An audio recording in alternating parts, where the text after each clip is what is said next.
Salut l'équipe! Aujourd'hui je vous emmène plusieurs jours avec moi pour faire du montage. C'est un format que j'aimerais faire régulièrement, je monte pour et on change de youtubeur ou de client à chaque fois. Et dans ce type de vidéo, je vous montre concrètement ce que je fais de la réception des rushs jusqu'à l'export final, la publication de la vidéo, voilà, tout dépend du projet. Donc aujourd'hui c'est pour la chaîne de Liv. Elle réalise principalement des vidéos true crime, j'arrive toujours pas à le dire, hein, et des analyses de faits divers. Et là on a la V1 derrière moi. Donc n'hésitez pas, avant de regarder cette vidéo, d'aller voir la vidéo sur la chaîne de Liv, comme ça vous évitez tout spoil. Et donc l'idée dans ce concept, c'est vraiment de vous montrer les backstage d'un monteur vidéo. Avant de réceptionner les rushs, bien sûr, on fixe un planning avec le client. En général, il y a marqué le nom de la vidéo. Et ensuite, on a toutes nos deadlines. Et juste en dessous, il y a le lien Google Drive, où dedans, il y a les rushs que je vais pouvoir télécharger et le script. Et parfois, des images d'archives. Voilà, tout simplement. Donc on va commencer aujourd'hui par du dérush et peut-être un peu plus si on a le temps parce qu'en réalité c'est assez rapide. Et ensuite bah voilà, suivez-moi dans mes étapes en fait. On reste entre potes, on reste tranquille, il y aura pas de soucis. Voilà, en fait... Voilà. Allez. Bref, j'ai déjà commencé à télécharger les fichiers. On a 16 Go de rush et c'est parti en fait, let's go. Okay, let's go. Bon, il est 18h37, on a bien avancé aujourd'hui, donc je vous montre ce que j'ai fait. L'intro, ce petit bloc, voilà, donc avec des images, donc ça sera retravaillé, mais je les pose d'abord sur ma séquence, comme ça je sais où tout se trouve. Et j'ai fait le chapitre 1. Voilà, donc ça avance, et il nous restera le chapitre 2, 3, 4 à faire. Pour une première journée, on a quand même fait un dérush, un peu de tri, pas mal de recherches d'archives, et chapitre 1 et intro. Et j'ai aussi noté pas mal de trucs dans mon carnet. Donc ça, c'est tous les éléments que je peux récupérer de Netflix, qui peuvent être pertinents avec des timecodes, et le numéro des épisodes dans lequel ils sont. Et j'ai aussi noté 2-3 noms, parce que à chaque fois, je les recherche du coup pour trouver des images d'archives. Donc voilà, là on est sur le Instagram de Christine, Girl Slay Queen. Franchement, elle est trop stylée la meuf. Et voilà quoi, à tout à l'heure. Salut l'équipe. Alors on se retrouve pour le jour numéro 2 du montage pour Liv. Donc il y a eu une petite ellipse temporelle entre temps parce qu'il y a eu le week-end. Hier j'avais du travail pour une autre cliente qui était un peu plus urgent, donc je m'en suis occupée. Donc là on va reprendre. L'objectif d'aujourd'hui, je vais pas forcément vous filmer beaucoup parce qu'en fait il va faire chaud, donc je risque d'être dans le noir comme un petit rat. De mon ramonteur. Qu'est-ce que je voulais dire en fait? Là, je me perds dans mes explications, c'est grave. Objectif, c'est de faire au moins chapitre 2 et si je peux un peu plus. En fait, j'aimerais bien faire moite-moite. Donc un tout petit peu plus quoi, si j'ai le temps. Hein.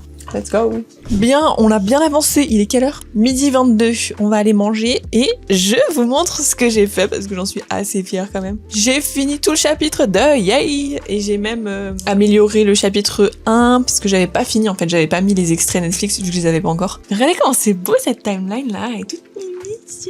Du coup, on a grave le temps cet après-midi pour faire, j'espère, tout le chapitre 3. Hein. Et comme ça, demain, il nous restera que chapitre 4 ou trop, sound design, musique. Ah oui, il faut aussi que je fasse les images, parce que là, les images, je les pose juste pour voir à peu près où elles vont, mais je les mets après dans After Effects pour donner un petit style. Comme vous avez pu voir, si vous regardez un peu les vidéos de Liv, on fait des sortes un peu de diapositives à l'ancienne. Donc voilà, mais ça, en vrai, c'est rapide. On va aller manger et je vous retrouve après. Bisous. Il est quelle heure? 14h42 déjà. Oh, j'entends pas mes AirPods. Donc je suis partie manger. J'ai reçu mes nouveaux AirPods entre temps. L'enfant mais elle est trop bizarre parce qu'avant j'avais les 2 je crois, ou 1. Et là j'ai pris les 4, ce qui fonctionne plus les miens. Ils se déchargent au bout de 30 minutes. Bref, du coup, il est 14h43 et j'ai perdu du temps parce que les impôts, l'URSSAF, tout ça, faut comprendre. J'avais des trucs à régler. Mais on est bon, on va pouvoir reprendre notre travail. Donc on va essayer de faire notre chapitre 3 aujourd'hui quand même. Ça va, en vrai, il nous reste assez de temps. Et ben let's go en fait. Je ferme juste toutes mes pages d'impôts là.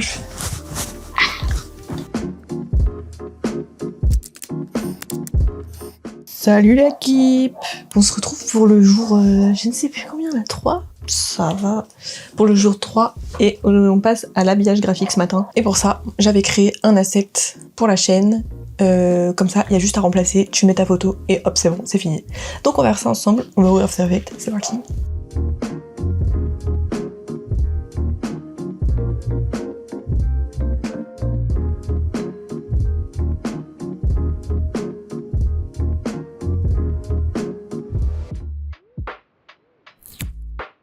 Donc nous voici devant notre projet. Première chose que j'ai fait, c'est le dérush, comme vous avez pu le voir. J'ai trié là, vous voyez, par couleur mes chapitres. Ça c'est vraiment juste pour m'aider moi dans la création. Et juste avant de commencer le dérush, j'ai un peu recoloré mes rushs. Si j'enlève, il est juste un peu plus sombre. Voilà, j'ai juste remis un peu de couleur quoi. Enfin remis un peu de lumière. Et ensuite du coup j'ai des rushs comme vous avez pu le voir dans le vlog. J'ai tout coupé, j'ai gardé que les meilleurs passages, j'ai enlevé tous les blancs et voilà ce qu'il nous donne. Et vous voyez on est sur une vidéo de 32 minutes. Le rush de base durait 57 minutes. Donc ensuite je vais vous montrer comment fonctionne mon plugin Arrow que je kiffe. Déjà il faut l'ouvrir. Vous allez voir c'est un gros banger. Là je me dis ah les petits speeds citrons trop mignons. Clic droit, copier l'image. Et là, je vais dans mon logiciel et j'ai juste à cliquer sur ça. Bah! Et voilà, ils sont là. Genre, c'est tellement pratique. C'est la première fois que j'utilise sur un projet pour un client. Et voilà, et ça, ce petit chien, il a été mis dans le dossier qui a été créé automatiquement qui s'appelle Arrow. Voilà, les petits chiens, ils sont juste là. Voilà. C'est vraiment, mais pépite. Je vous mettrai le lien dans ma description si j'y pense. Donc voilà, je fais ça pour chaque aller-retour, sauf pour les vidéos, on peut pas copier-coller donc j'ai télécharge. Et les vidéos de stock, pareil, c'est sur un logiciel, c'est sur un site internet pardon qui s'appelle Artsgrid. Vous avez plein d'images différentes, vous avez plein de trucs. Ensuite, une fois que tout ça c'est fait, j'ajoute des effets de zoom. Voilà, là il y a un petit zoom, vous voyez, ça donne un peu de profondeur. Pareil, j'en mets sur les fiches diapos. Et parfois, je fais aussi des zooms dans les zooms, voilà. Et là, les choquer, zoom. Pour les zooms, c'est des presets d'effets en continu ou en fast. Et voilà quoi. C'est trop pratique. J'ai juste à drag and drop. Trop rapide. J'ajoute aussi des sous-titrages sur certains passages lorsqu'ils sont en anglais. Donc ça aussi c'est important parce que tout le monde ne comprend pas l'anglais. Et parfois on comprend pas le son surtout. Des fois c'est des galères pour traduire. Donc une fois que tout ça c'est fait, on approche de la fin parce qu'il nous reste l'habillage graphique. Donc comme vous avez pu le voir, au début, mes images étaient en mode posé un peu freestyle. Et là, maintenant, elles sont toutes en mode diapositive. Pareil, là, j'avais déjà fait, mais il y a un effet CRT. Donc CRT, c'est un peu un effet ordinateur cathodique. Vous voyez, effet écran, on voit les petits pixels là. Voilà, et pour les vidéos de stock, je rajoute aussi un calque d'effets que j'avais créé en VHS. C'est très léger, mais il y a des bandes passantes un peu... Et parfois, sur certains moments, je mets des petits effets de glitch quand on change de sujet ou quand on change de dynamique. Je suis pas sûre que ça se dise comme ça, mais vous avez compris. En mode, par exemple, on passe de tension à « c'est bon, ça redevient calme ». Et voilà, on passe à l'autre sujet. Ça évite de faire une coupure trop brute entre deux moments. Et pour finir, on ajoute aussi du titrage, des chapitres. Donc ça a été fait par un directeur artistique externe, si je dis pas de bêtises. Voilà, et on reprend le même template à chaque fois, on a juste à changer le numéro de l'acte ou mettre chapitre si dans le script c'est comme ça. Et une fois que tout ça est fait, on se retrouve avec cette timeline sans tous les sons. Et ça franchement c'est vraiment le moment où tu te dis mais la vidéo elle rend trop bien. Sans le son tu racontes pas du tout la même histoire en fait, donc c'est trop bien de mettre du son design et de la musique. Et je vais vous montrer ce dont je me sers principalement, c'est des booms. Pour les diapositives, c'est un peu effet appareil photo. Aussi, dans les moments de tension, il y a des risers, des effets de glitch quand il y a les transitions, bien sûr. Voilà, donc ça va être boom, impact, riser, appareil photo un peu, et glitch. C'est principalement ça. Ça peut être d'autres trucs parfois quand j'ai de l'inspi, des ambiances. Et pareil, les musiques, c'est principalement des musiques de tension, un peu cinématique, un peu mystère. Voilà, on essaie vraiment de créer un univers, de créer des émotions, du malaise, de la tension, etc. Il faut vraiment que le spectateur il se plonge dans la vidéo en réalité. La partie habillage sonore, ça aide de ouf. L'habillage sonore, je le fais grâce à Epidemic Sound. Donc là, bon là c'est mon compte, mais si je mets celui-là, là vous voyez que on arrive dès le début et à sa chaîne YouTube, du coup ça nous propose des musiques en rapport avec les vidéos qu'elle fait en général, donc c'est trop pratique. Il n'y a plus qu'à télécharger un peu toujours dans le même style et puis c'est trop bien quoi. Et donc une fois qu'on a fait tout ça, voilà avec quoi on se retrouve quoi, une belle timeline avec plein de couleurs, trop stylé. Donc voilà, moi je vais faire l'export de cette V1. On se retrouve dans quelques jours quand on aura les retours. Et ensuite pour envoyer nos steams au mixeur son, parce que ça aussi je vais vous montrer, ça fait partie du travail en fait. Salut tout le monde! J'ai le soleil dans la gueule en fait. Salut tout le monde, on se retrouve pour la fin du vlog. Vous venez de voir le récap où je vous montrais tout de A à Z, ce que j'avais ajouté sur la vidéo de Liv, etc. et comment je faisais l'export de la V1. Et entre temps, il y a eu un gros laps de temps où je suis partie en vacances, entre autres. Là, ça va faire une semaine que la vidéo de Liv est sortie, donc on va aller voir juste un petit peu ce que ça donne sur YouTube. Donc la vidéo a été publiée il y a une semaine et il y a déjà 165 000 vues. Donc on est plutôt bien, je trouve.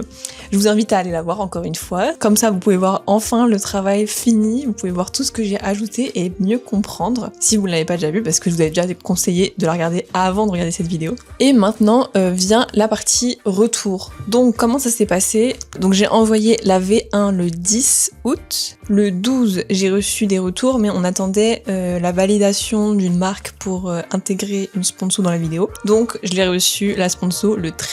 Le 13, fin de journée, genre 19h30, du coup, vu que je faisais des trucs, je l'ai fait après, je l'ai fait vers 23h, ajouter la sponsor et juste modifier un sous-titre, il y avait une faute d'orthographe. Ouais, du coup, je vous ai pas filmé parce qu'il était 23h, j'étais dans mon lit en train de faire les dernières retouches. Et en même temps, j'ai aussi envoyé les stems au mixeur son. Pour vous expliquer comment on envoie les stems, c'est simple, on prend tous les sons et vous voyez dans ma timeline, j'ai bien trié la voix de Liv, la voix des médias, s'il y a des effets sonores sur la voix de Liv, les sound design, les musiques, et en gros je prends une ligne par une ligne et je les renomme voix, Liv, musique 1, musique 2, bruitage 1, bruitage 2, et j'envoie tout ça au mixeur son et après lui il resynchronise tout et il travaille sur ses pistes. Donc voilà ce qui s'est passé, j'ai envoyé mon fichier à 23h44 le 13 août et elle a été postée le lendemain si je dis pas de bêtises. Voilà. Quoi d'autre? J'espère que cette vidéo vous aura plu. N'hésitez pas à me donner des conseils pour les prochains vlogs parce que là, je sais que c'était un peu décousu. Je savais pas trop comment filmer. Est-ce que ça vous intéresse de savoir les jours exacts ou juste je filme quand je travaille sur le projet? J'aimerais bien faire aussi de toute manière d'autres vlogs où vraiment on travaille une semaine ensemble sur tout et n'importe quoi. Voilà, je sais pas, on verra. Donnez-moi des idées si ça vous plaît de toute manière. Et on se retrouve très vite pour une prochaine vidéo. Bye bye!